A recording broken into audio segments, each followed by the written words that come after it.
Welcome to Heaping Spoonful, a twice-monthly conversation with restaurateurs, chefs, growers, and others who have helped generate the legends associated with eateries across the Mid-South. The team at Benny Keith is proud to sponsor this adventure with the goal of preserving the stories that have helped cultivate an amazing food scene across the Mid-South. So kick back and enjoy a Heaping Spoonful.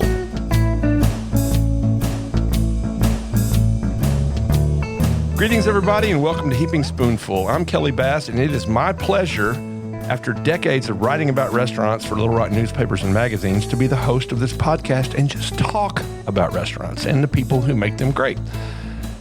Thanks to Benny Keith Foods for giving me the chance to cast a spotlight on chefs and restaurateurs, and today, writer, author from places across the Mid-South. So we're here in the Heaping Spoonful studio at Benny Keith with Kat Robinson, who over the last 15 years has carved out quite a niche for herself as arguably the most prolific, prominent, and respected food writer in Arkansas. So welcome, Kat. Oh, welcome. That's a heck of an introduction. Well, it's all true. We're going to work through the really amazing trajectory of your career in the next few minutes. But let's start with the way you introduce yourself on your personal Facebook page. You're an author, can't deny it, publisher, Arkansas food historian, TV host, traveler, producer, storyteller, and instigator.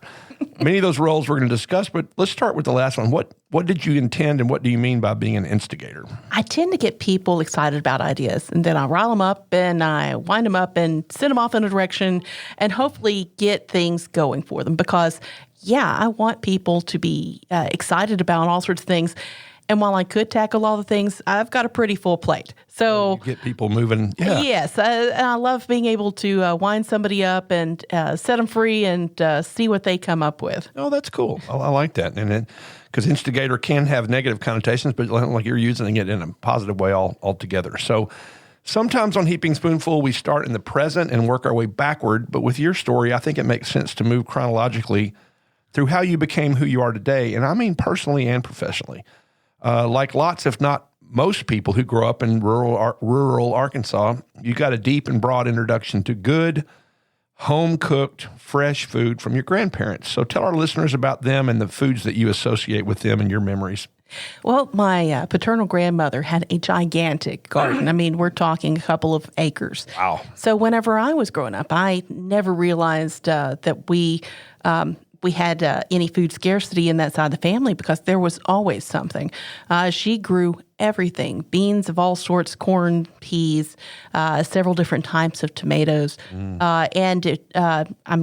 Pretty much every summer for my first 12 years, I had a purple thumb from shelling purple old peas. Right. So I grew up knowing this bounty of different flavors from the garden, seeing her and my aunts and people in the family do things like lots and lots of canning, creating pies and cakes. In fact, her fried pies that she used to make with cocoa were one of my favorites growing up. Yeah. And then the whole family seemed to be involved in making sure we had protein. So there was almost always fish available. And then in the winter months, every male member of my family was expected to go out and get a deer or two. And I got mad and decided I wanted to do that myself at 7. I brought in my first deer. Wow.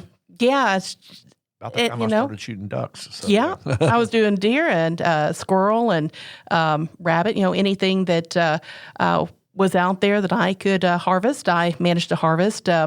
It's been quite some time since I brought a deer in myself. I was 11 when I got my last one, but I'm I was also a city girl at the same time. So I grew up seeing this process where the whole family would get together and process deer. There was a oak tree that was out in the backyard, and we'd string them up and clean them and take the meat inside, and there would be butcher paper that we would stretch across the top of the two the two chest coolers that were in the dining area, and everything would be processed and wrapped and put in the deep freeze, and we would eat off that for months. Sure. It didn't occur to me that not everybody had that. Right. So you learned a lot about a lot at an early age. I did, and I had no idea that it was something extraordinary until I'm talking with people while I'm in my 30s and 40s, and Southern Foodways Alliance kind of helped me realize that was something very special whenever other people are talking about how they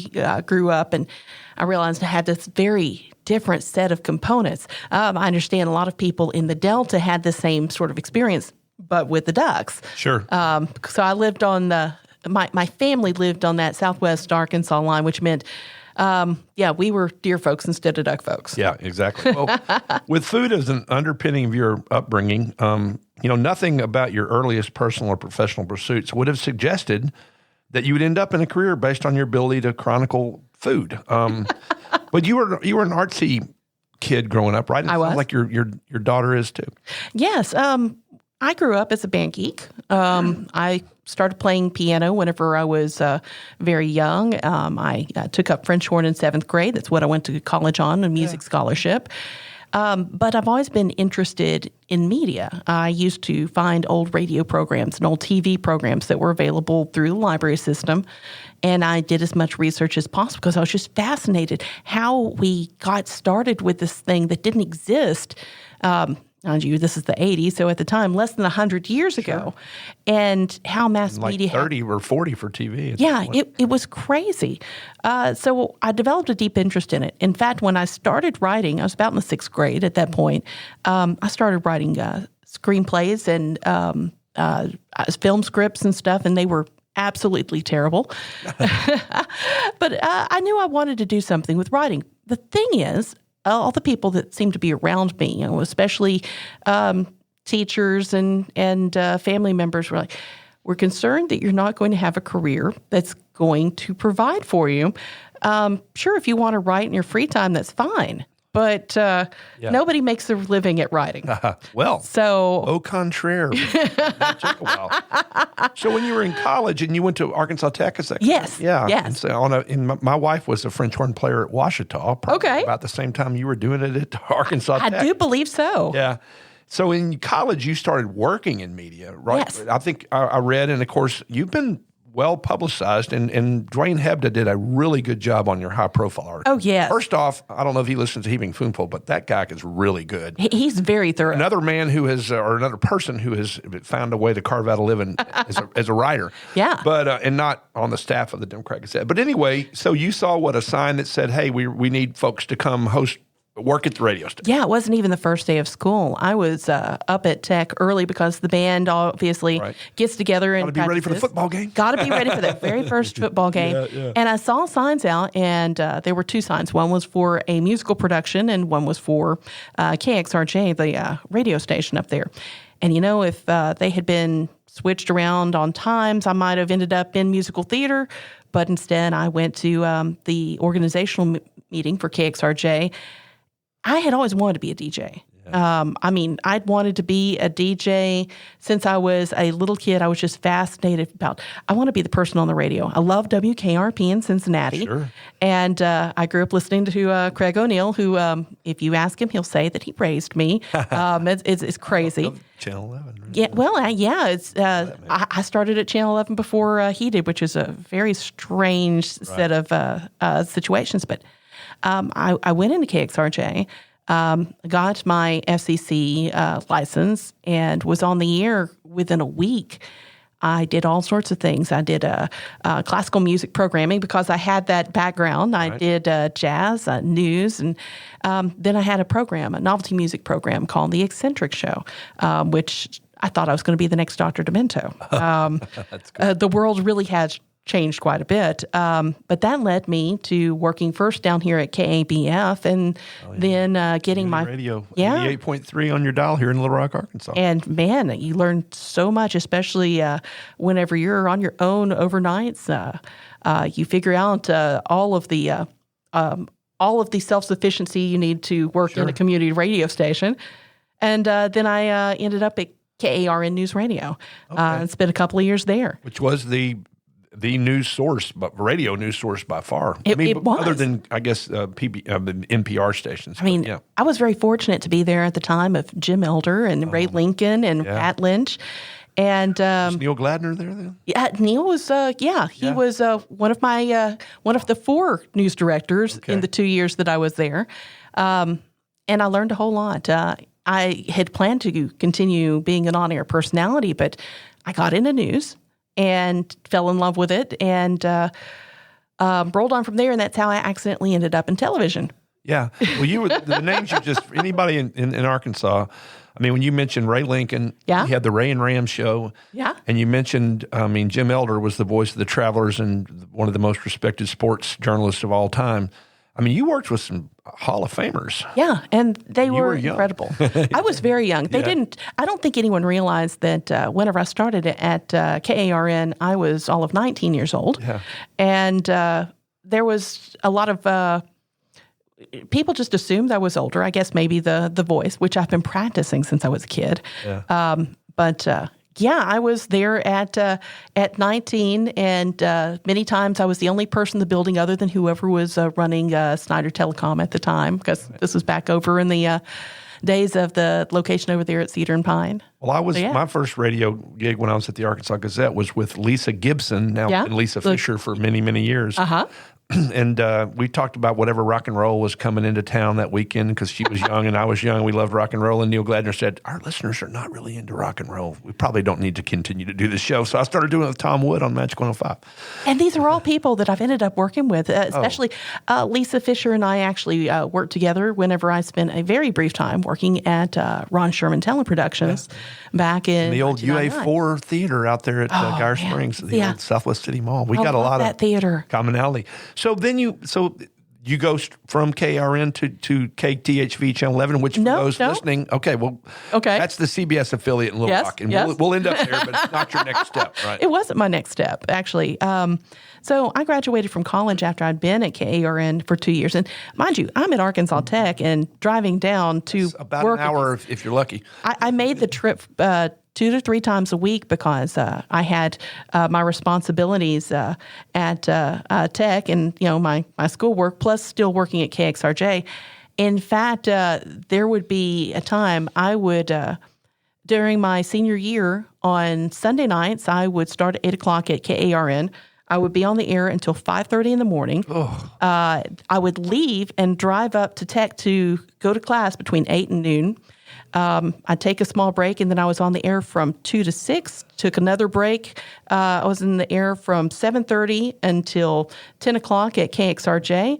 I would sign off the station there and drive down, and I'd be back on the air at midnight at KABF. I don't hear much time for sleeping in there, Kat. I would sleep Tuesday. My mom still, mom lived here in Little Rock at the time, and so as soon as I got off the air at 6 o'clock on Tuesday morning, I'd go and catch a nap and then be back in Russellville for my 2 o'clock class on Tuesday afternoon. Well, I will tell you, and listeners to this program will come to understand the energy level that you and the work ethic that you've got. But wow, that's pretty good. So again, you didn't go. You're doing all of that. Yes. You graduate. I graduate from Arkansas Tech. I put out my cassette tape. Yes, this is 1985. I put out my cassette tape and resume all across the central United States to different radio stations because my degree is in radio broadcasting. Right. And the very first, hey, come for an interview I get is from KAIT up in Jonesboro. Which is a TV station. I didn't realize that until I actually got on the parking lot. So I walk in, I tell the secretary, I just realized this is a TV station. I don't have any TV experience. And she said, well, you'll have to take it up with Harvey Cox, who was the news director at his time. God bless his soul. I go in, sit down, and the first thing I say is, I don't know anything about TV. I've read a lot about it and stuff, but I only took one day of TV in college. It was Intro to Broadcasting, and I was wearing a blue sweatshirt, and we were talking about the chroma key. So I got to stand in front of the chroma key, and that is the limit of my official TV experience. And he said, can you tell a good story? And I'm like, yes. Sure, yeah. And he goes, that's what I'm looking for. So I was hired as a television producer. at the age, I just turned 22 and end up in Jonesboro, where one of the few areas of the state I had not spent a lot of time in my life. It's Northeast Arkansas. For those Northeast Arkansas. Yep. It's a Region 8, and boy, that was a heck of an education. Sure. So, yeah, I spent 2.5 years. Oh, I'm sorry. I spent 3 years up there, 2.5 with something later on. And a lot of things conspired in 1998 to me deciding that I needed to come home. In March of 1998, I was up there whenever we had the shootings at Westside Middle School. Talk about having your heart broken. I was so gung-ho for Story you doing don't news. want to have to tell, but you had to tell. I mean, at the time, school shootings were not heard of, and especially with an 11-year-old and a 13-year-old. I was living in West Jonesboro at the time. The shootings happened less than 2 miles from the house I was in. I spent 60 hours that week at the station trying to help coordinate and do what we could. Actually, strangely enough, that's where I met Rex Nelson, because he was spokesperson for Governor Huckabee at the time. Yes. But after that, I kind of lost my heart for it a little bit. Counseling helped me later, but almost 6 months to the day, I left and I came back to Little Rock. I thought, well, I'm going to go back home. I'm going to figure out, do I want to do this again? And immediately just regretted. And I think the part of it that really hit me, whenever the shootings happened, I was the producer for the morning show. Fabulous time. Doug Doggett and Darcy Thomas were just incredible to work with up there. Darcy is now over at Fox 13 over in Memphis, still working after all this time. I'm like, I want a morning show. I really, really want to do a morning show.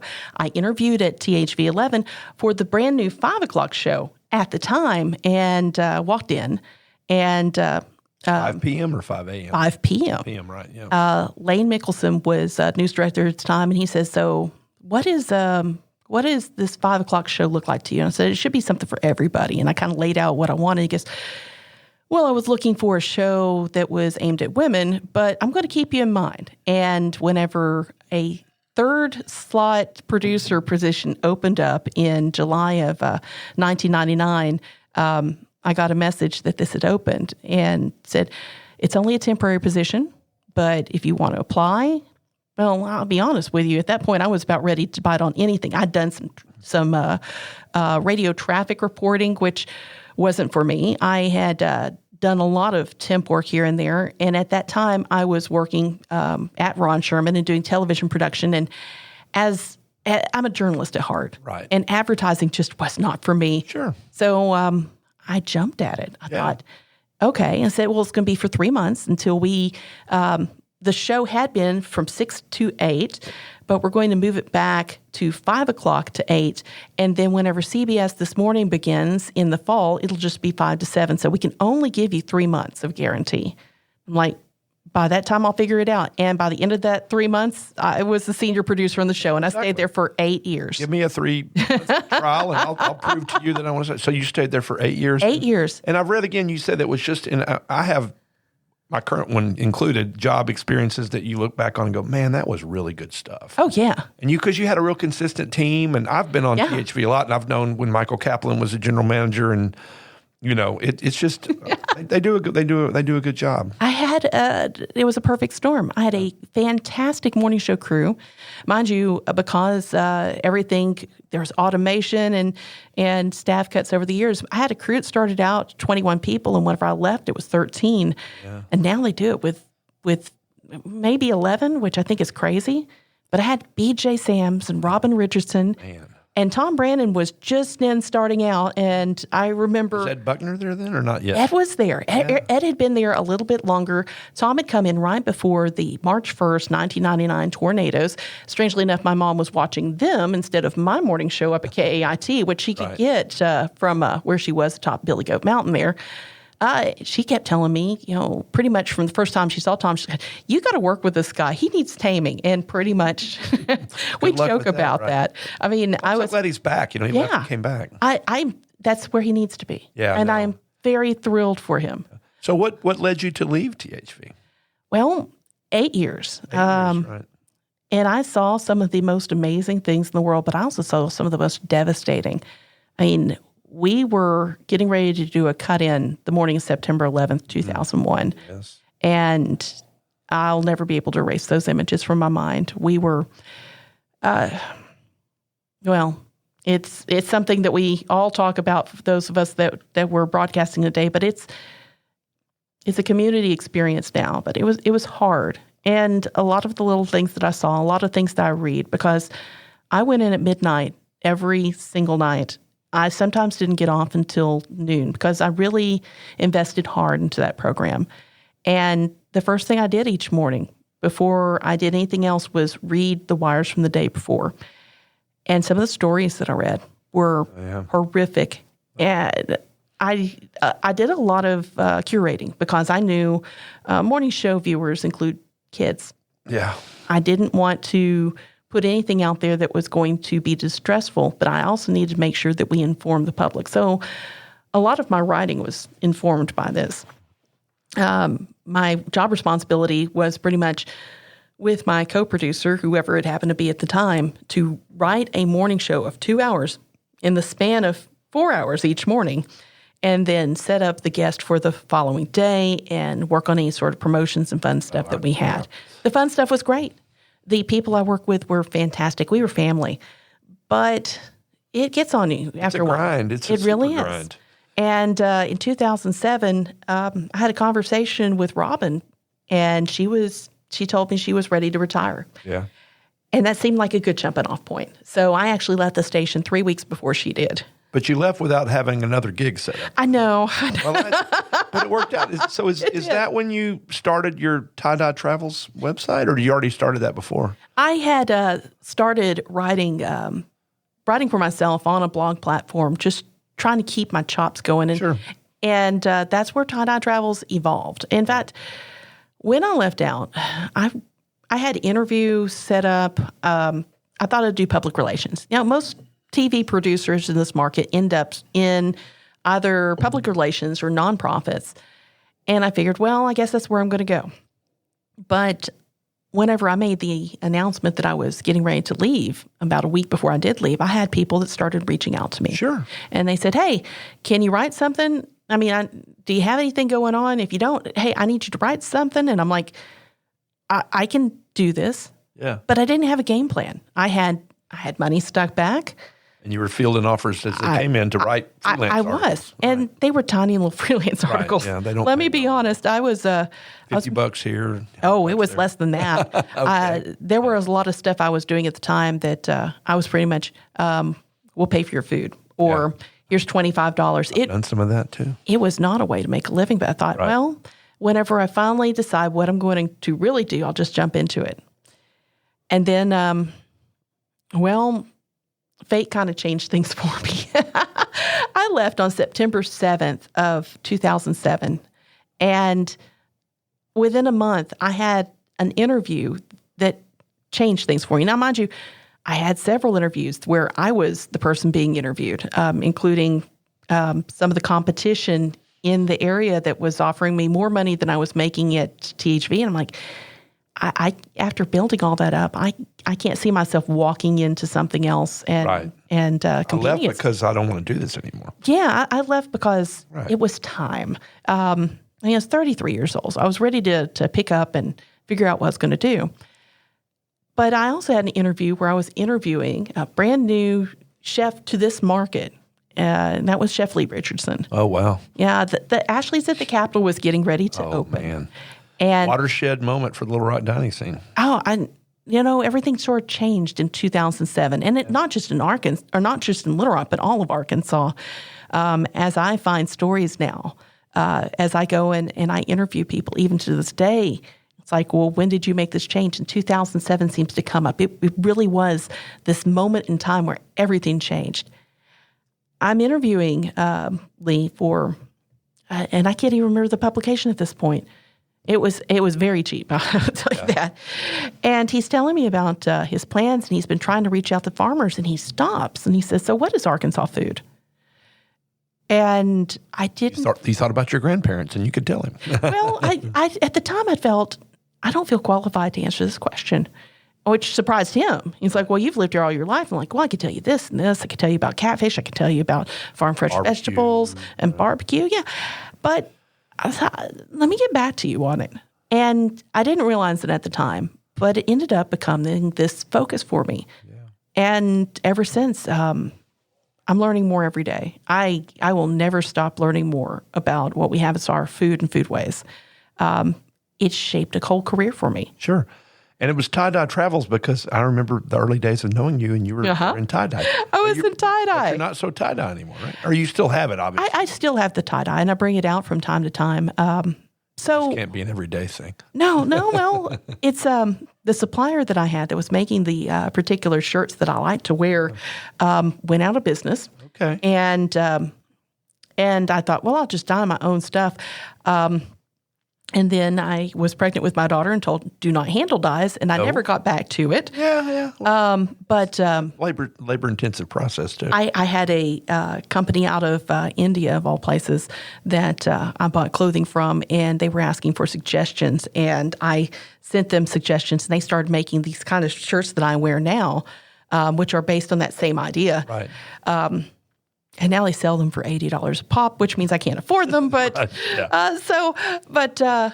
after a while, I mean, tie-dye travels got me started. Yeah. And it really did explain a lot of what I was doing, because in the beginning, it wasn't just limited to Arkansas, and it certainly wasn't limited to food. I went everywhere. Because the word is travels. So, yes. Yeah. I traveled all sorts. And you've traveled a lot recently in the last 10 years for food, but yeah. So that was really a home. Tie-dye Travels, it still is a home for your writing and a home for other things. But how was it? Because I remember reading, I think, in Dwayne's high profile in the Arkansas Democrat Gazette about you, that you came to the attention of the Arkansas Times in general, and then editor Max Brantley, who's now their blog king when he's not traveling the world. In particular, tell us about how that came to be. Well, whenever I was putting out those feelers in those first couple of days, I had known Max by reputation for a long time, and he had actually known me slightly from reputation because, well, you don't spend 8 years as a producer here without people knowing who you are. Sure. And on December 7th of 2007, I had a blog post that had been up a couple days, and it was called Pies Worth Giving Up Saturday Morning Cartoons. Yeah. I had gone out to Miss Lena's Fried Pie Shop down in Falls Bluff. Love it. Now, mind you, they had been on our television show when Miss Lena was still alive, and their appearance on THV had really boosted their profile. They ended up getting Southern Living to come in there and do an article. It was great. Well, I wanted to go out there, partially because I thought, well, I could write a good story, but the main part was I love those pies. Yeah. So I go out, I have the experience, I write it all up on Tie-Dye Travels, and it sits there for a couple of days. Well, back at that point, I'm still trying to figure out, here it is, 3 months later, still don't know what I'm going to do, but I would check, and this is back in the days where, if you had the time, I'm sure you still can, you can go see where these IP addresses came from. I was getting about 12 hits a day. So I'd go look up and see, hey, oh, look, there's somebody that's from Bismarck that's looking at it, or there's somebody that's looking at it at Memphis. And December 7th, my brother calls me. He's on his way to come to his birthday party, and he says, hey, you're in the Times. I'm like, what do you mean? He goes, oh, you're on the Times website. And I go look, and Max had posted a link to my story on Eat Arkansas. Yes. The blog for Arkansas food lovers. Which was pretty new at that point. It was brand new. Yeah, right. And I was like, oh, this is cool. And so overnight I had 1,200 hits a day. Yeah. I thought, to 12, right? Yeah. If I write about food, I'll get a lot of notice, or more importantly, I'll never starve. Yeah. And, it's you led don't to have other a real issues. job, not starving is high on your priority list, right? It's very high on your priority list. Right. So it took off from there. And so from time to time, I'd be out and about, and I would write about something, and I would send a note to Max and say, hey, if you're looking for content, there's something new on Tie-Dye Travels. Well, when I was 8.5 months pregnant, he sent me a message, says, you want to just take it over? I can give you $125 a month. And I'm like, I'm on bed rest, but I'd love to. He goes, don't worry about it as soon as you're ready. So I started actually putting pieces together that from stories and from places I'd been while I was at the end of my pregnancy. I did my first story 3 days after my daughter was born, strangely enough, I get out of the hospital. We drive by Shipley's, and I bring the donuts home and take a picture of the donuts and talk about Shipley's donuts, because it's just like, I need to get content. I need to do content. And Eat Arkansas led to more things. It led to work I did with Serious Eats. They contacted me for what would Arkansas's pizza style be. And so I did some work for them. They said, hey, if you're ever looking for work, I'm like, actually, I do freelance. And so I ended up being their Southern burger correspondent for a couple of years. I would drive or fly to different cities all across the central United States, Southern Central. And write about burgers? I'd go and take pictures of and try a burger and come home and write about it. So, whether it was Key West, Florida, or Mobile, Alabama, or Dallas. They were investing some money in having you do this. Not much. Well, they had to fly you or whatever, but yeah. I can say this now, considering it's been a good 10 years. My pay for those was they cover my expenses plus $35. Wow. And I took it because I wanted to get all of the bylines I could. Well, yeah. Because in many ways, whenever I left THV, even though I had this huge background in journalism, everybody looked at me as a neophyte. I started from scratch. Right, because you were behind the scenes, although you were running the show, writing the show, but you weren't performing the show. I didn't have my name on it. Yeah. Well, that's great. Well, I'll tell you, just thinking back to those days, and that was a glory period and really launched Eat Arkansas, which is, I look at it every day. I look at Max's, videos when they're traveling now. But, what you have done since then makes it look like you were sitting still. But just as I was talking about from your college days and and I'm not trying to blow smoke, but I mean, your work ethic and your energy level, whether you were tired or not, you were getting stuff done. But the volume of work that is so exhaustive, so comprehensive, and so excellent, it's almost unfathomable to me. I tell people I'm a recovering journalist. I spent all these years in journalism, and I fall off the wagon every once in a while and write an article for Arkansas Money and Politics or Arkansas Times or somebody. But wow, and we're going to talk a lot more about that. But right now, we're going to take a break. So I thank everybody for listening to this episode of Heaping Spoonful with our guest, Kat Robinson, author, blogger, expert on almost every single thing Arkansas food related. Hang on, we're going to be right back. I hope you're enjoying this episode of Heaping Spoonful. We at Benny Keith Foods enjoy talking about the food scene almost as much as we enjoy providing the top quality ingredients that help restaurateurs and chefs across the Mid-South create their magic. Now let's dive even deeper into the culinary world with your host, Kelly Bass. Hey, welcome back to Heaping Spoonful and our conversation with Kat Robinson. So when and how did you get started on books? And where did you find the drive and the energy to write so much so quickly? Because I saw something like you had 22 pieces of pie in one weekend or something. But just actually, that was one day. One day. Talk about how all that came to be. I mean, when you were doing it, researching it, did you know then it was a book, or did it become a book? Oh, okay. Well, it actually starts out. You can just tell. I just have to go back with it. Go back. Yeah. So I had the opportunity to do 3 cover stories with the Arkansas Times in 2010, 11, and 12. 2010 was Arkansas Made Products. 2011 was Breakfast. No, I've got that. It's 9, 10, 11. 2011 was Pie. For these stories, I see so many of these we call them listicles out there, these websites that collect ideas from the internet and they put them in a list and said, this is the best of where and where. And I don't feel that I'm qualified to say that something is the best of something unless I go there and visit it myself. And to do the volume of articles that I put out, I had to visit a whole lot of places. And I would not write a story that took down a mom and pop.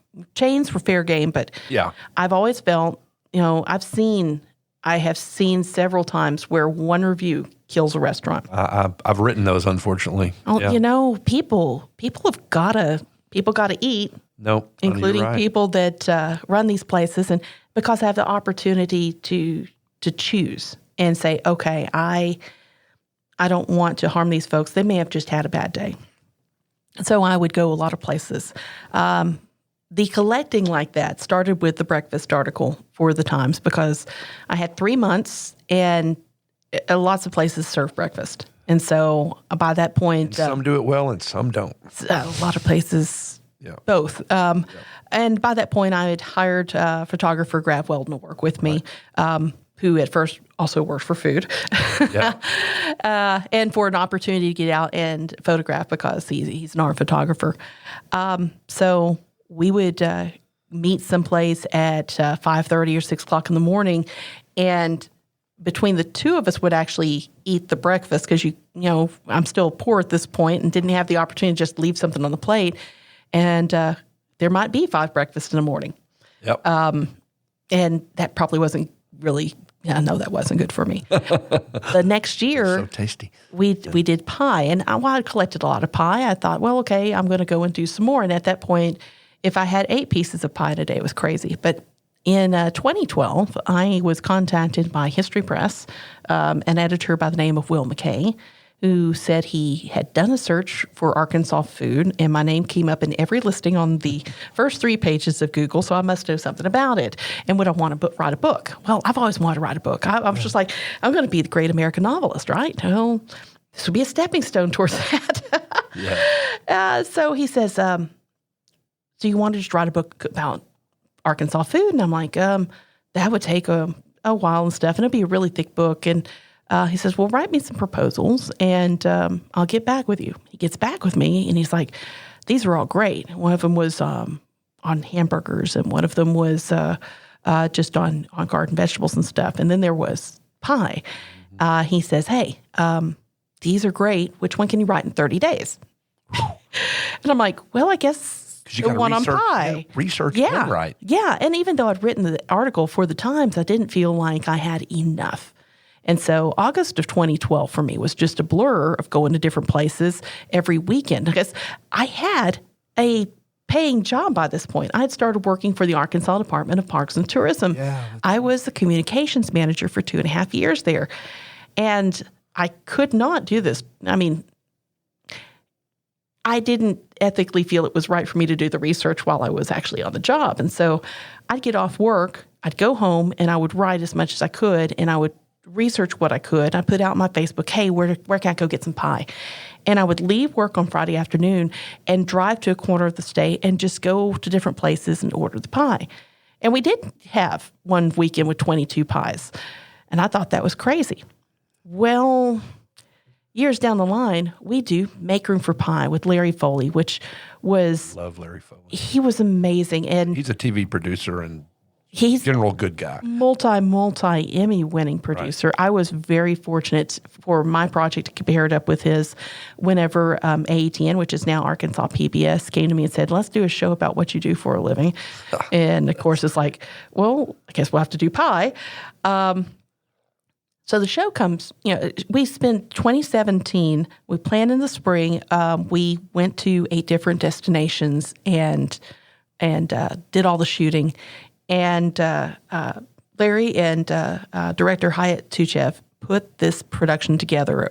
We know it's going to debut in March of 2018. I sent a message to History Press, which had published published Arkansas Pie, Delicious Slice of the Natural State, my first book. And they finally got back to me and said, this book's been out of print for months. We're not going to bring it back into print. Well, what do you do with premiums?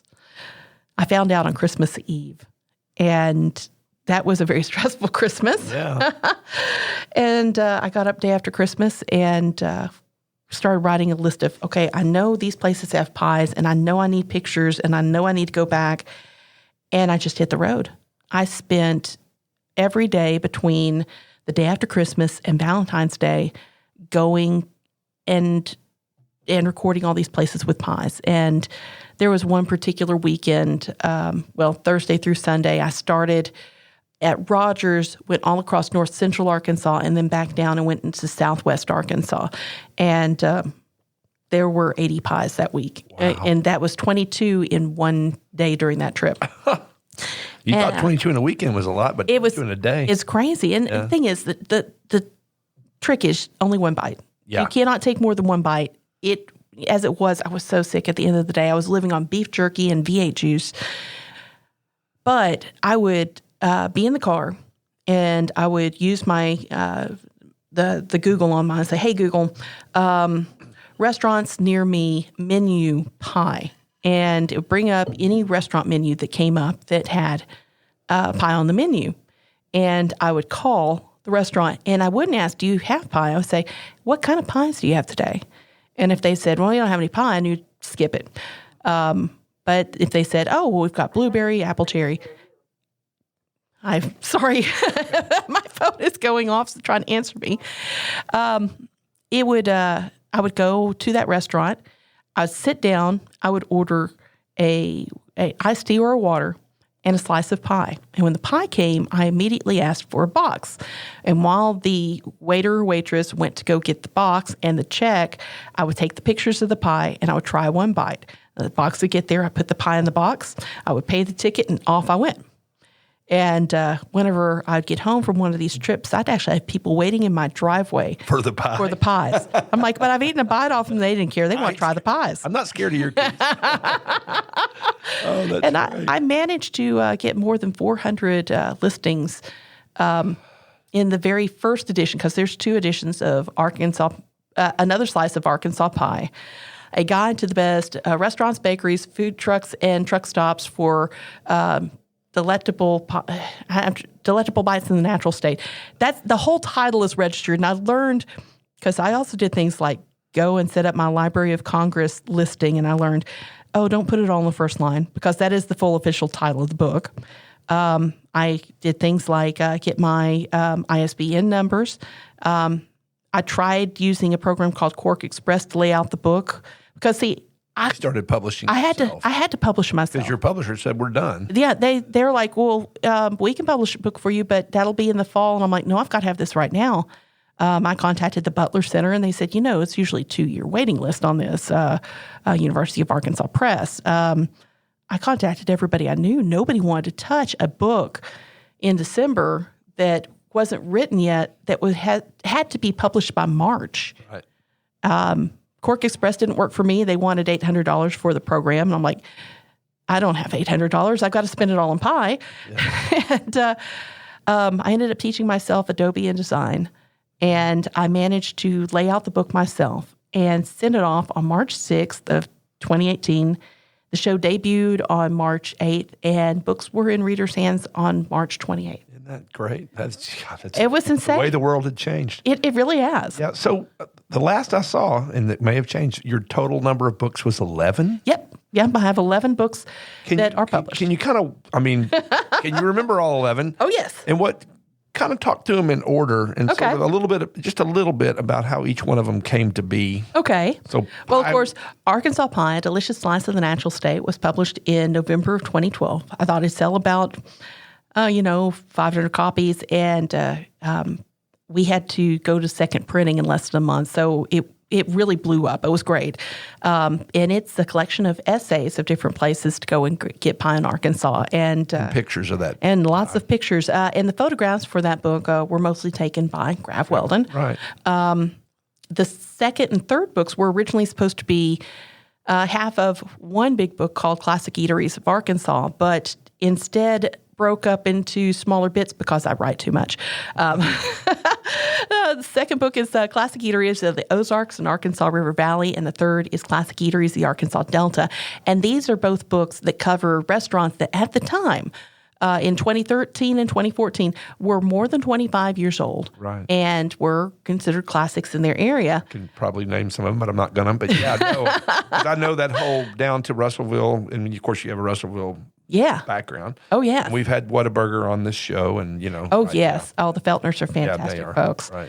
So I wrote those two, and they were supposed to have been completed in 2015 and 2016 as Classic Eateries of Southern and Western Arkansas, and then Classic Eateries of Greater Little Rock. But History Press, particularly the American Palette series as part of History Press, got bought by Arcadia Publishing. And the new editors said they were not interested in such hyper-local content, and so they canceled the other two books. So I didn't work on books for a couple of years. I did other projects. But with another slice of Arkansas pie in 2018, I realized, I don't have to wait for a publisher. I can just do this myself. Yeah. And I registered and set up a full business for Tonti Press. Yeah. Tonti is named after Henri de Tonti, the very first Arkansas traveler. That's cool. And I finally sat down and in the fall of 2018 published Arkansas Food, the A to Z of Eating in the Natural State. The answer to Lee Richardson's question, because I couldn't narrow it down. So 300 listings and 400 full-color photos. And just places to eat or things to eat at things, the place? Yes. Things. Okay, yes. And food traditions and recipes and little things like the difference between the two types of Arkansas buffalo, that on 4 feet and that with fins.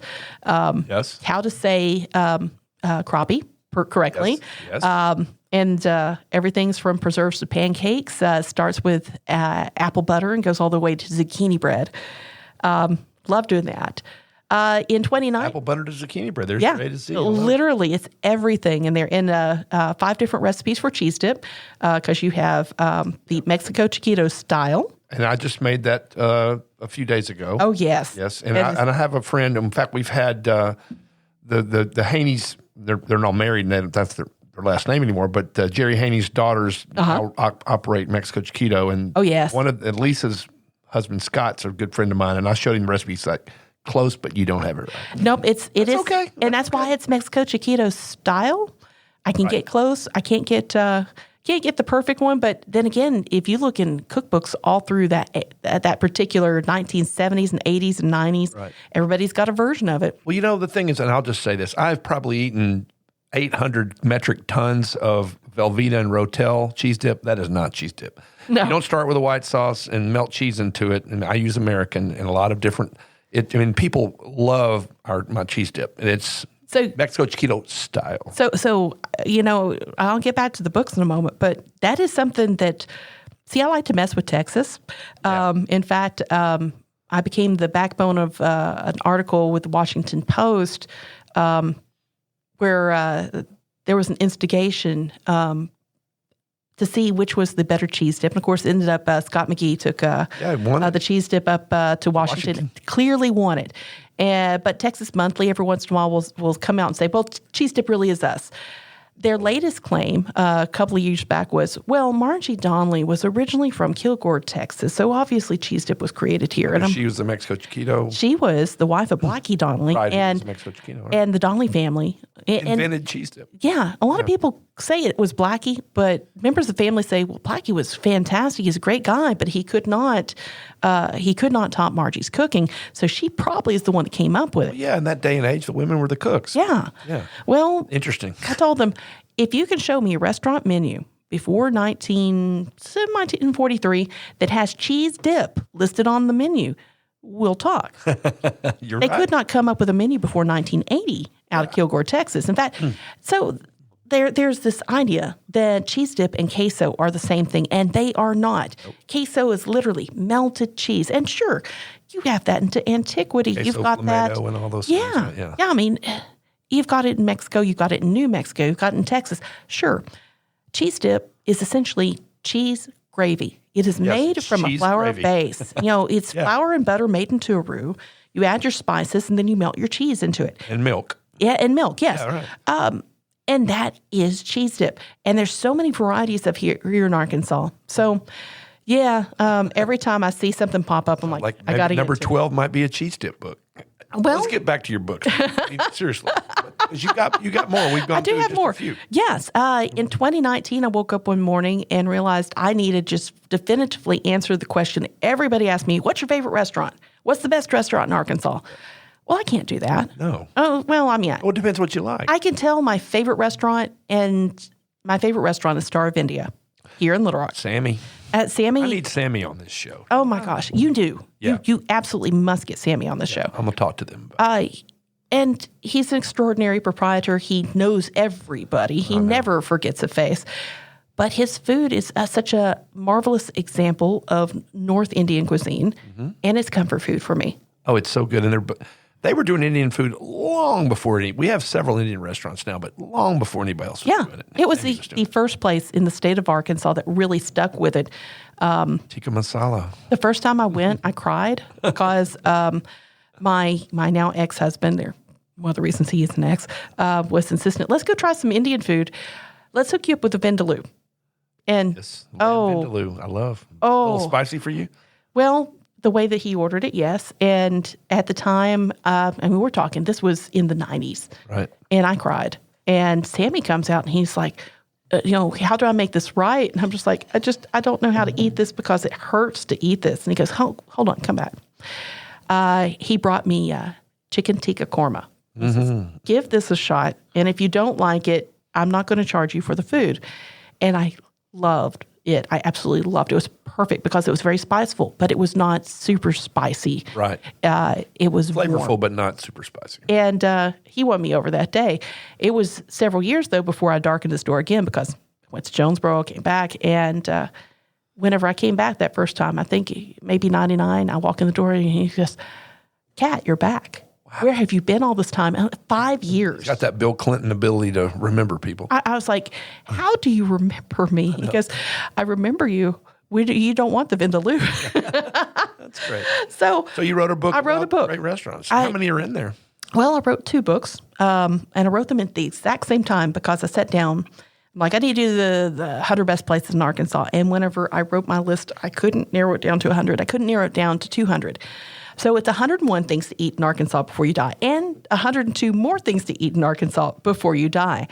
And because I had learned layout and I was doing my own photography at this point, I went to each of these restaurants, sometimes 5 or 6 a day, and had the dish that really made the restaurant, photographed the food. So the whole thing is completely full color, top to bottom. And I loved it. Well, it's 2019, and I was like, ooh, I think I need to do the cheese dip book next, or maybe the catfish book. Yes.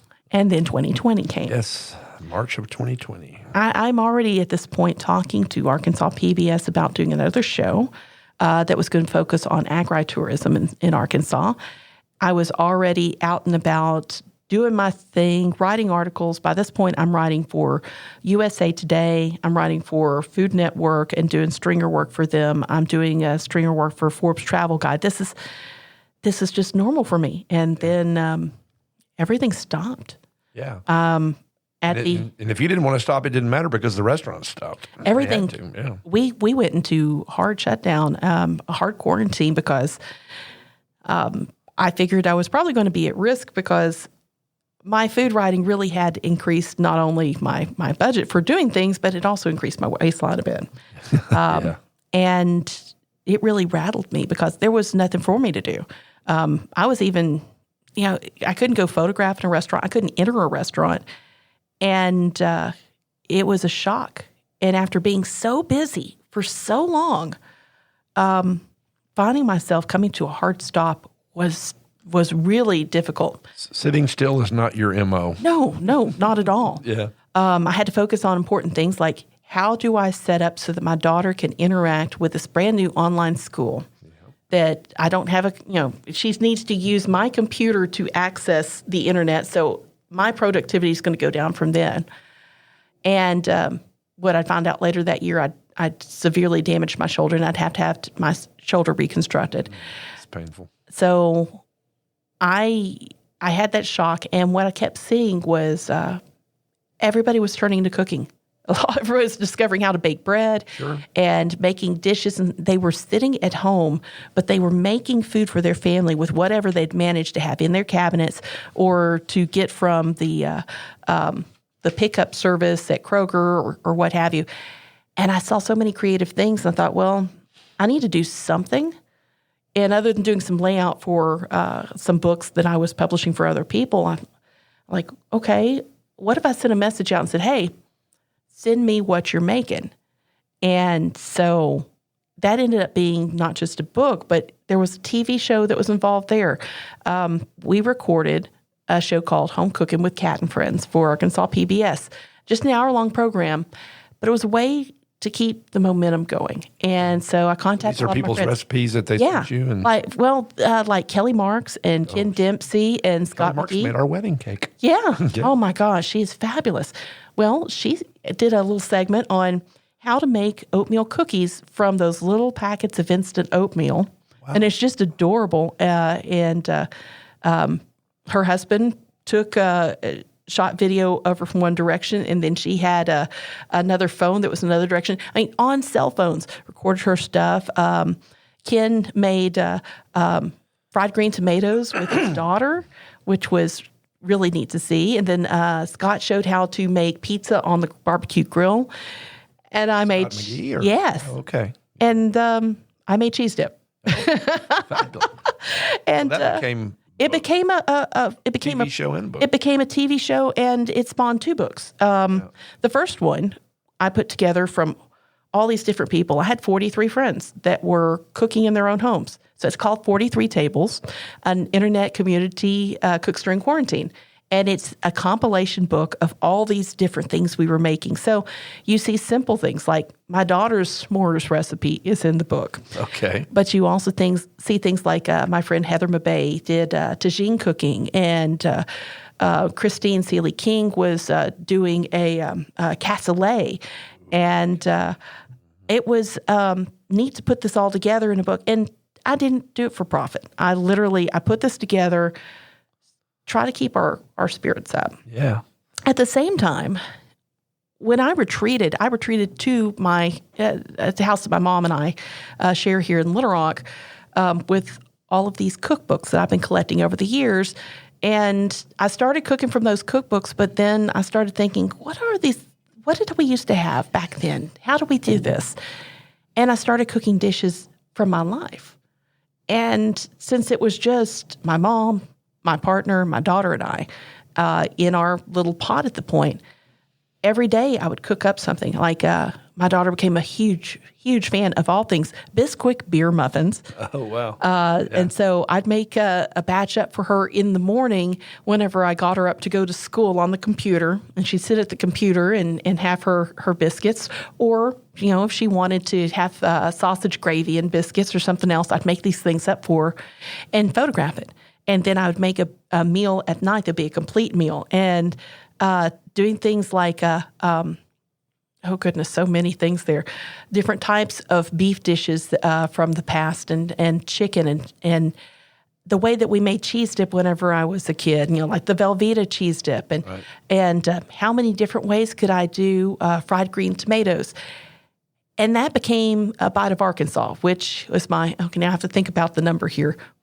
It was my 7th book, and it's literally, these are the food traditions for my family. So the perfect time to do that's during the pandemic. Yeah. When you're home cooking stuff. That's crazy. So after that, in 2021, wait a minute, am I in the right year? I have to think what year it is. Maybe that was 9. I have too many books now. Yep. We're only at 7. You got 4 more. Nope. That was 8 and 9. Okay. Book number 10, of course, is Arkansas Dairy Bars, which I was delivering books down in Hot Springs in January of 2021. And on the way back, we swung through Malvern to see if Mel's Dairy Bar was still there, because I remember riding my bike there whenever I was a kid. And it was packed. And it gave me the idea of, hey, dairy bars are the perfect pandemic restaurant because there's separation. Yeah. Go to the window and get it and go. And there's this great bout of nostalgia. So I am 6 weeks into it in March of 2021, whenever Arkansas PBS comes back and says, let's do agritourism. And I say, okay, can you wait a couple months? I'm in the middle of writing a book. What's it on? Dairy bars. Let's do that. And glad you got great connections and support. Oh, yes. Arkansas PBS. Yes, they have been fabulous. Maybe not so realistic, though, because they said, hey, can we do that? Can we do this in 10 weeks? And you told me you went to 98. Over the course of researching the book, there's 98 dairy bars. There's a couple that have closed since in the state of Arkansas. And yes, I went to every one of them. Some of them 3 and even 4 times. Wow. I know, it's crazy. Because But Arkansas is not the biggest state in the country, but it ain't that little either. I usually average about 30,000 miles a year on Arkansas roads. Yeah. And I try to learn as much as I can about every community because every community is different. But the dairy bar is a focal point for everybody. And I know this is going to sound crazy. What a lot of people don't know is I didn't just stand in front of a camera with it or research it. I actually produced it. Yeah. I went out. I had a production company that was going to do agritourism with me and found out immediately after I got the contract that they weren't available. And just like with publishing, no one was going to touch something that had to be turned in that short amount of time. Right. So you did it yourself. So I did it. I hired cinematographer Jeff Daly of Mudroom. Love me some Jeff. He's son of amazing. former Little Rock Mayor Jim Daly, and I worked with him at Axiom, and he's a super cool guy and very talented. Very talented and can keep up with me. Yes. Which is amazing. So I contacted him 1 week, and then we spent 3 weeks shooting. We shot 13 different segments to sew together for the show, and then shot all sorts of places in between. And then I spent 6 weeks editing the whole thing together. A very small production. Grav Weldon, my photographer, turns out to also be an amazing colorist for the film, which gives it that saturated look that it's got. Of course, Jeff shooting film style, so it's got a lower frame rate. So it looks like it's, it really does look like it's an old style film, which is what we were hoping for. And it's nominated for an Emmy. It's an Emmy finalist.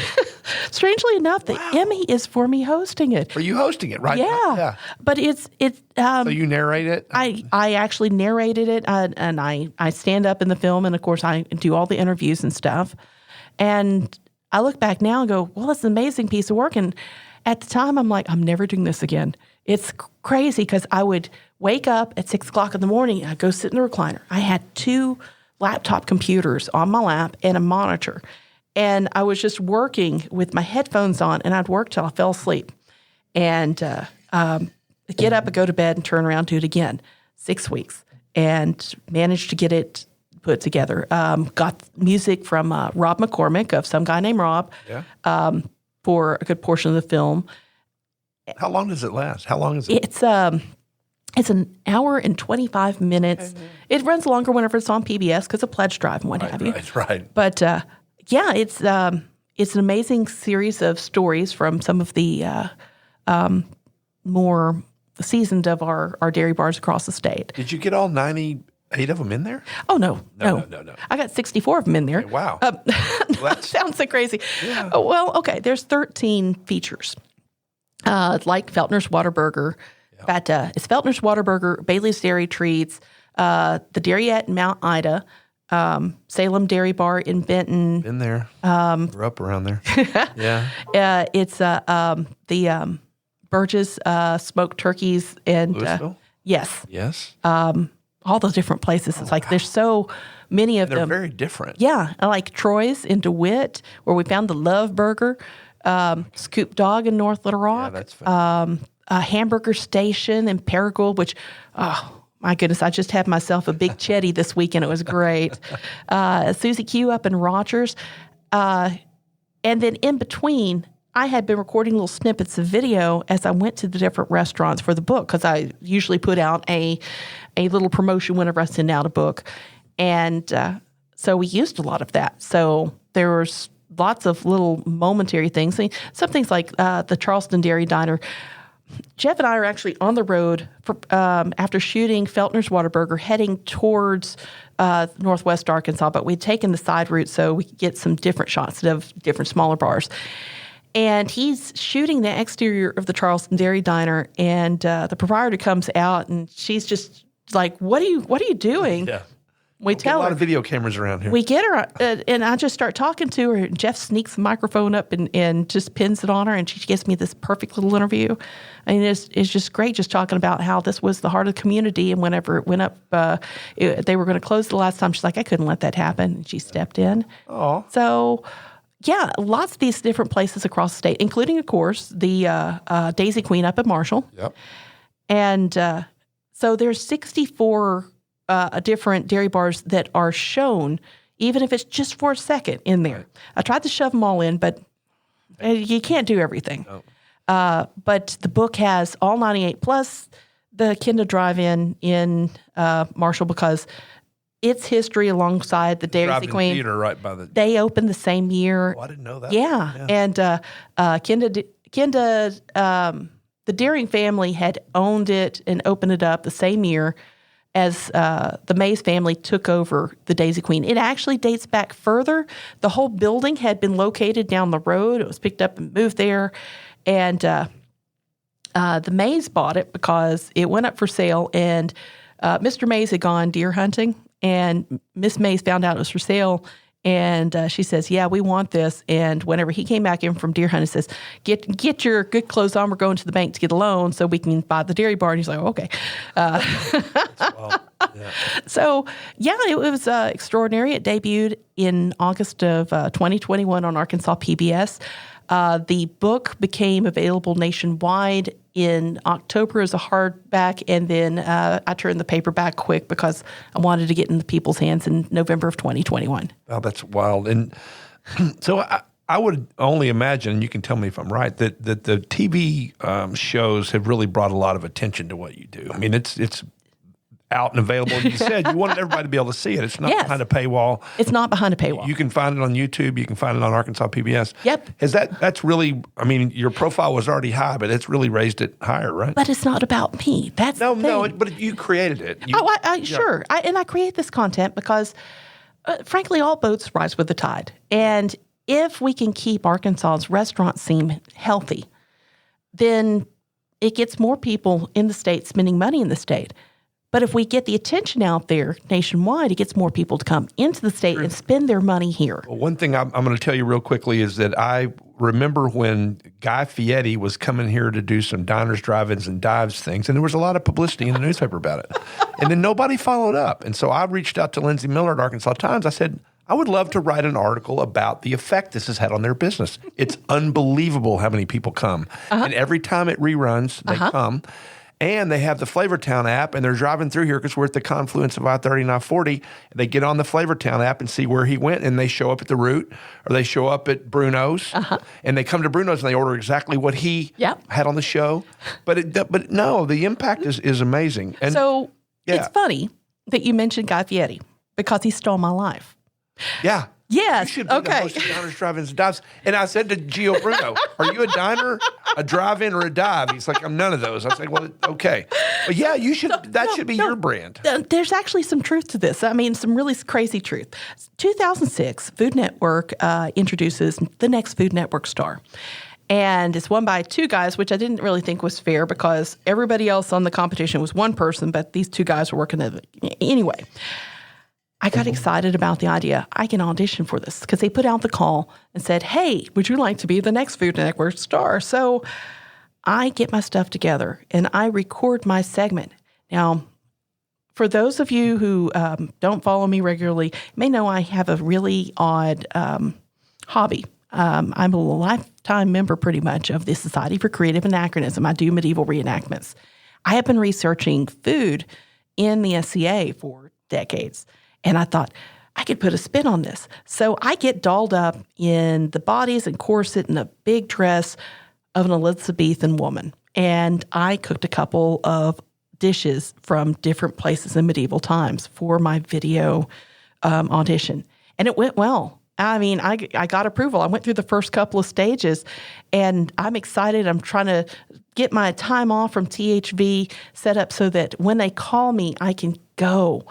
And then I got a message and said I was disqualified. Because? Because I was a television producer. What does that have to do with it? In the tiny print of the application, there were 5 jobs that you couldn't have, and one of them was TV producer. Because unfair advantage, they thought? I guess so. But it's not like I was a TV producer, like on a national level. I was a news producer for a CBS affiliate in Little Rock, Arkansas. And Guy Fieri won. Yeah. And from the beginnings of Tie-Dye Travels, I could see when I'm looking through those IP addresses, I could trace that back to Food Network. People were going and checking my stuff. They did it to a point that I started just hammering on them and saying, look, guys, I'm right down here. You don't need to send somebody. Right. I can, I got a photographer and I know how to write. Oh, that ended up earning me work with Food Network magazine and eventually with Food Network proper. So I do some scout work for them today. I've written city guides for them for Bentonville and Little Rock and Memphis. I've done a state guide for Arkansas. Oh, that's great, Kat. But still, Guy Fieri stole my life. And you mean that quite literally. Yeah, and he doesn't know it. Well, brand equity and brand awareness are so important, and you have such a good brand.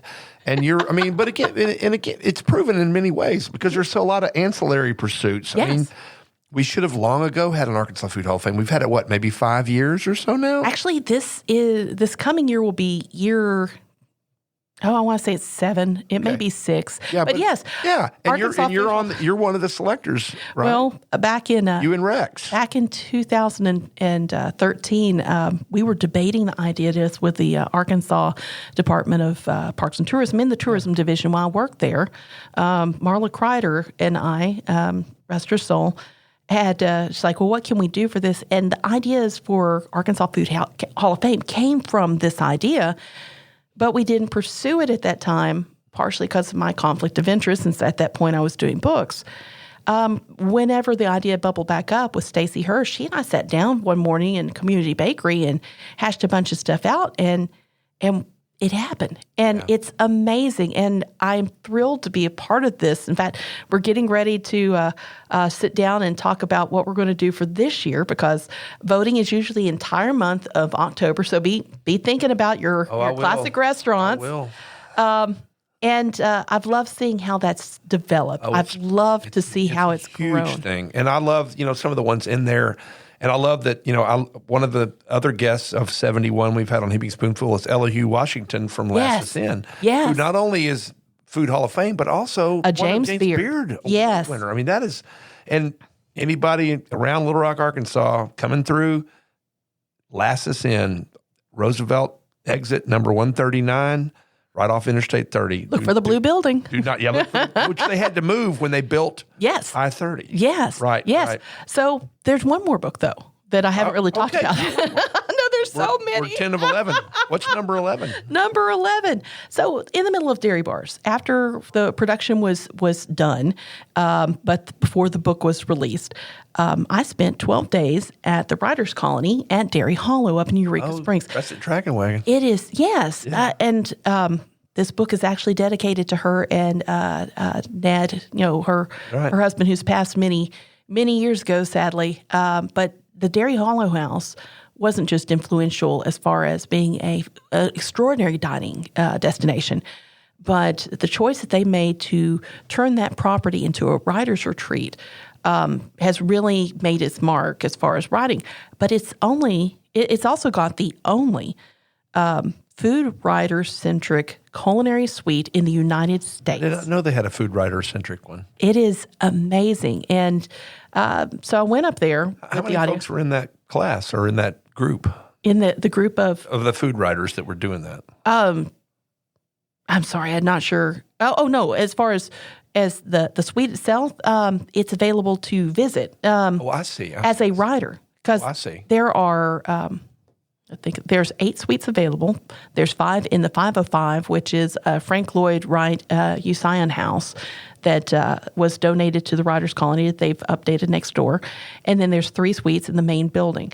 This is the largest of it, and the largest portion of the suite is a KitchenAid-inspired culinary kitchen. And it's got all the tools. And I have wanted to do a visit there for years. And finally, an anonymous benefactor gave the money for me to go. And I still don't know who that person is. Wow. I thank them very much. It was great. Me. You are fabulous. Thank you so much. So I spent 12 days there in July of last year.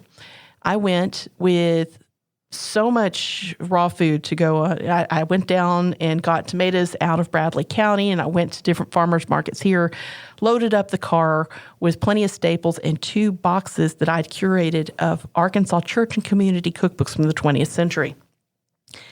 And I cooked 107 dishes in my 12 days there. That's crazy. I never do anything small. Well, it was helpful, the fact that it was a full house the whole time I was there. So whenever I was done cooking the items and photographing them, I could take them downstairs and put them in the community kitchen. So there's lots of food. And Yana, eat your stuff. oh my goodness, Yana cooks for us 5 nights a week when we're there, and she's just so marvelous. But the other meals, pretty much, there's supplies there. You can get some cereal or get some whatever's left from the night before. But those riders say, oh, I went there. I cooked these 107 dishes, a couple of these dishes several different times, trying to get it just right. And then I put aside all my research and all these photographs. And in December of last year, I finally published Arkansas Cookery, Retro Recipes from the Natural State. It's a cookbook with 103, because not all the recipes came out, 103 recipes with photos of dishes that were found in Arkansas cookbooks between 1936 and 1986. Oh, man. So it's mid-century cookery. And I had to learn a few things, like for some reason or another, I never picked up the talent on how to do Jell-O molds. Yeah. And you have my mother-in-law has. Oh, my heavens. Well, whenever they came to table, it was one of the things I just missed out on making. And so learning how to... No big loss from my point of view, but I know I'm in the minority on that. Well, there's a few items in it, like there's a tomato soup aspic that's in the book that I can see how it would be nice. It's not my thing, but I managed to do it okay. And I noticed there's a big emphasis on beef dishes, because beef back in the middle century was cheaper than chicken. Wow. And we don't think of that today, because chicken is really cheap for us in Arkansas, because we have Tyson, and that helps with that. So the book came out quietly in December, and the day after it came out, I came down with COVID. So it's not been promoted widely yet. Right. But hey, it's available. It's out there. It's all based on what you researched and what you did when you were at Dairy Hollow. And I plan to, over the course of this winter, I'll probably put out another one in that vein. Not only do I have more than 500 Arkansas cookbooks from the 20th century, I also am finding, like earlier this week, I posted to my Facebook, I'm at Goodwill Outlet because I thrift, because I don't have enough hobbies. And I happened to find a couple of handwritten spiral notebooks full of recipes. And I think, how can someone throw this out? This is gold. So I actually, one of them is already up on my Facebook. I took pictures of all the pages and put it out there, because I would love to know who actually put this together. But the recipes, now I'm going, I think I need to try these. I think I need to make these and put these out there. So that may be a future project, but it's not the only project I'm looking at. I'm always looking at crazy things. No doubt about it. So, now that you've chronicled what can only be called an amazing career, and would it be amazing if you stopped right now, which you're not? Let's dig a little deeper, put you on the spot a little bit. Okay. Tell us about Arkansas pies. Of course, you've had hundreds of them. Thousands of slices. What are your very favorite ones, and where can we find them?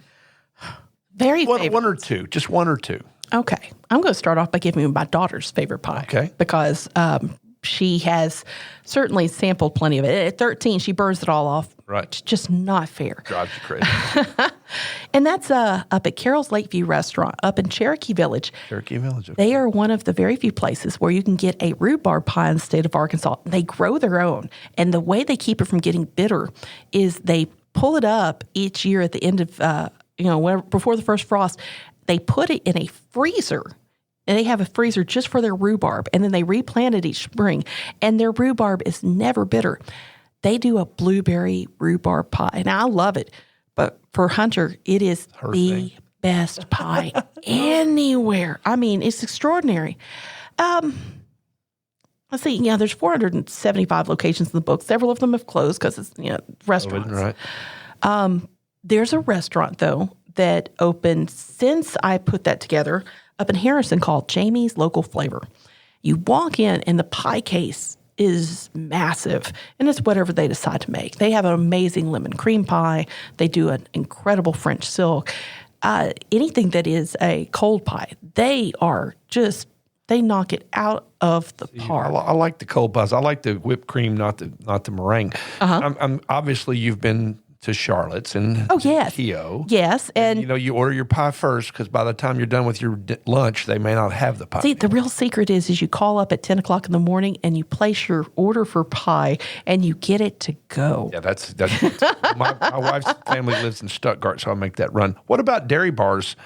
I mean, you've been to 98 of them. What are one or two of your favorites? And when you're there, yes. What would be the best thing to order? Oh my gosh! See, that is tough because so many dairy bars are so different.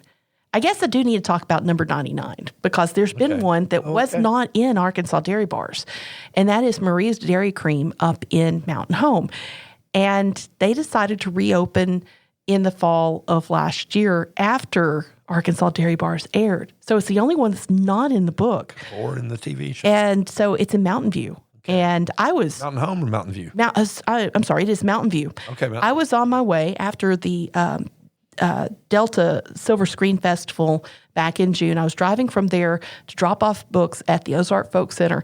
And I'm going down the highway and... someone nearly rear-ended me because I hit my brakes real hard. I was like, I cannot believe I missed one because I knew I'd been by there and it wasn't open before. Marie's had been open a long time. They closed down in 2018, and then they decided, for some reason or another, there was an interest in dairy bars again, and they reopened in the fall of 2021. So you've now been there. I've now been there, and they do a marvelous hot fudge sundae. Oh my heavens. It is extraordinary. So this is always hard because all of these are different. I mentioned the Big Chetty, which is it is an Oklahoma-style onion burger that they make up at the Hamburger Station at Paragould. I don't know what Oklahoma style means. That is a burger that is cooked in a pile of thinly sliced onions. I love and it has that gorgeous onion flavor. Well, I'd always loved the hamburger ever since I first encountered it back whenever I was at KAIT. Bert Daggett, who runs the place now, has added different options. And he names them after his friends. And the Big Chetty's named after one of his friends. And it is a double-pattied onion burger with cheddar cheese and coleslaw. Ooh. And he does a nice sweet coleslaw with a little Miracle Whip in the base so that it's got that tang. Sweet to it, right. And the problem with this burger is it does disintegrate. If you do not eat it quickly, you need to go get a fork. It falls apart, right. Oh my gosh, that burger. Big Chetty. I've got a friend named Chetty who is from that part of the world. I've been dreaming about that burger. We happened to be up in Paragould this last weekend, and I'm like, I don't care what we're doing. We have to stop and leave. I have to get a hamburger before we leave town. Right. And I mean, it's one of those burgers I have to go back to again and again and again. And then I know it's going to sound crazy, but there's a place up in Fort Smith. It's been around forever. It's called Bonnie's Dairy Freeze. It's across from the cemetery when you first come into Fort Smith from the north on Highway 64. And they are one of the few places I know. You know, I love a dipped cone. Oh, yeah. They do a chocolate dip cone and they do a caramel dip cone. They also do a strawberry shell dipped I've never cone. seen anything other than chocolate. And those are few and far between. Oh, it's so good. And they're so cheap. I mean, the cover story I did on dairy bars for Arkansas Living Magazine shows the Burrito Deluxe. People think dairy bar and it's all hamburgers and ice cream, and it's not. It's so much more. And the Burrito Deluxe, okay, so they fry a burrito and they cover it with all sorts of toppings. But it's good. You know, your bean, your beef, and you've got your lettuce and tomato and your sauce and your sour cream. And yeah, that's a good firm lunch. And of course, I had it with a banana sundae. So, great. Well, is it the Daisy Queen that's in Marshall? The Daisy Queen in Marshall. My go-to there's a chili Frito pie, which is really, really good. I love a chili Frito pie. Oh my gosh. And there's nothing that they can do wrong. I have not had anything there that I did not like. Have you ever tried their tartar sauce? You know, my wife has. Ashley has. I'm driving through there. We're recording this on a Friday in early September of 2022, and a week from tomorrow, I'm driving to Springfield, Missouri. So I will go through Marshall. Yeah. I'll stop. So they have catfish? They do have catfish. So I should get the catfish? You should get the catfish. Just to have the tartar sauce, right? Oh, you can get the tartar sauce with anything you want. People order it just to go with the French fries, and it's pink. Pink tartar sauce. Yep. Yep, it's a secret I'm recipe, sure she's but it's had it pink. 'cause she loves it. Well, listen, thanks, Kat, for being our guest today on Heaping Spoonful. I so admire what you do and so proud of what you have accomplished. Oh, there's more to come. I know there is, but that's so great. And good luck with all of what you're doing. You may have to come back in a couple of years. Who knows what else you would have done. So, and thanks to all of you all today for putting up with Kat and me and for listening to this episode of Heaping Spoonful. Remember, the first and third Tuesdays of each month, we put a new one out. Yeah. So check those out and also look for the ones you've missed. And have a great day. We appreciate you. Thanks. We hope you enjoyed this episode of Heaping Spoonful. On behalf of all of us at Benny Keith Foods, Mid-South Division, please know how much we love connecting you with the legends of the culinary scene and their unique stories. I look forward to the next time we can offer you another Heaping Spoonful.